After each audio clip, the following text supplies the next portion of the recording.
अस्सलाम वालेकुम, क्या हाल है गाइज़? उम्मीद करती हूँ आप सब ठीक होंगे। तो सब बहन बताएँ जी, आपके रोज़े कैसे जा रहे हैं? माशाल्लाह से अल्हम्दुलिल्लाह हमारे रोज़े तो बहुत अच्छे जा रहे हैं, मौसम भी बहुत अच्छा है, अल्लाह पाक का शुक्र है। तो आज मैं खाने में बना रही थी आलू और चिकन।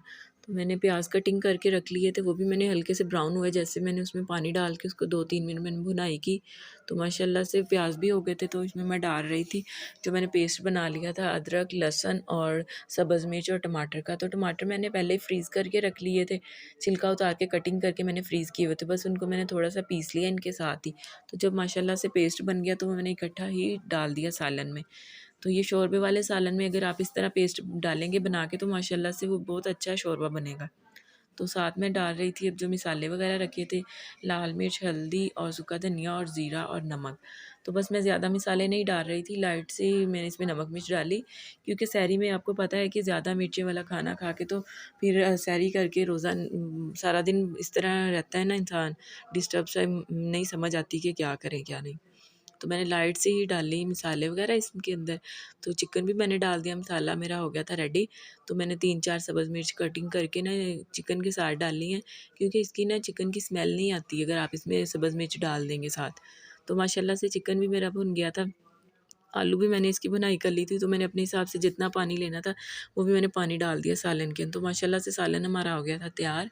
तो मैंने साथ ही सब्ज़ धनिया कटिंग करके वॉश करके रखा हुआ था। जैसे सालन तैयार हुआ, वो भी मैंने इसके अंदर डाल के तो मैंने इसको आँच बिल्कुल हल्की कर दी 2-3 मिनट के लिए। तो साथ-साथ अफ़तारी के लिए भी कुछ बनाना था, तो आलू बॉयल किए मैंने कुछ और साथ सब्ज़ियाँ थी मेरे पास, ये थी शिमला मिर्च, बंद गोभी और चिकन और ये गाजर। तो इनको कद्दूकस कर लिया था मैंने। तो साथ ये थी दड़ा मिर्च, काली मिर्च और नमक, चाट मसाला, चाइनीज़ और गरम मसाला था। तो ये साथ मैंने थोड़ा-सा बेसन लिया था, तकरीबन 4-5 चम्मच बेसन के थे, 2 चम्मच चावल का आटा था। अगर आपके पास चावल का आटा ना हो, तो आप इसमें कॉर्नफ्लोर भी डाल सकते हैं। तो मैंने बड़े बाउल में ये डाल ली थी सारी सब्ज़ियाँ। तो मैंने सब्ज़ियों को डाल के इनको मिक्स करके इसमें जो मसाले थे वो मैंने इसमें डाल लिए, क्योंकि पहले एक-एक करके मैं सब में ना मसाले अच्छे से मिक्स कर रही थी। अगर एक ही दम डालती तो ये अच्छे से मिक्स ना होते। तो मैंने सब्ज़ियों के ऊपर मसाले डाल के हाथ की मदद से मैंने अच्छे से इनको मिक्स कर लिया। तो माशाल्लाह से ये बहुत प्यारा लग रहा था, इसकी लुक ही इतनी अच्छी थी। और मैं इस तरह ये है कि मैं रोल बनाऊँ तो उसमें ये फिलिंग ये वाली इस तरह डालती हूँ।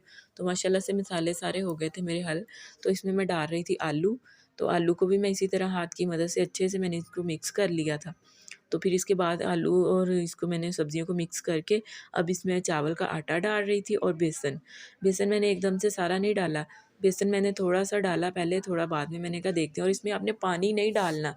बस यही वेजिटेबल है ना, तो ये जो सब्ज़ियाँ हैं सारी इसका पानी, जब नमक मिर्च डालते हैं तो इसका काफ़ी पानी छोड़ देती हैं सब्ज़ियाँ। तो मैंने बेसन और चावल का आटा डाल के इनको अच्छे से मिक्स कर लिया था, और आप देखिएगा कि मैंने पानी का एक कतरा भी नहीं इसमें डाला। तो माशाल्लाह ये देखिए कितनी अच्छी डो बन गई थी ये। और मैं इसको भी देखें जैसे आपकी मतलब हो, आप इसको शेप दे लें। मैंने टिक्की की शेप दी थी ना, गोल कबाब बना रही थी। तो साथ ही पकोड़े का सामान रेडी कर रही थी, सूखा धनिया, मेथी, सब्ज़ धनिया, बेसन, लाल मिर्च, नमक और गरम मसाला मैंने थोड़ा-सा इसके अंदर डाल के, तो ये मैं हाथ की मदद से ये भी मैं अच्छे से इनको मिक्स कर रही थी।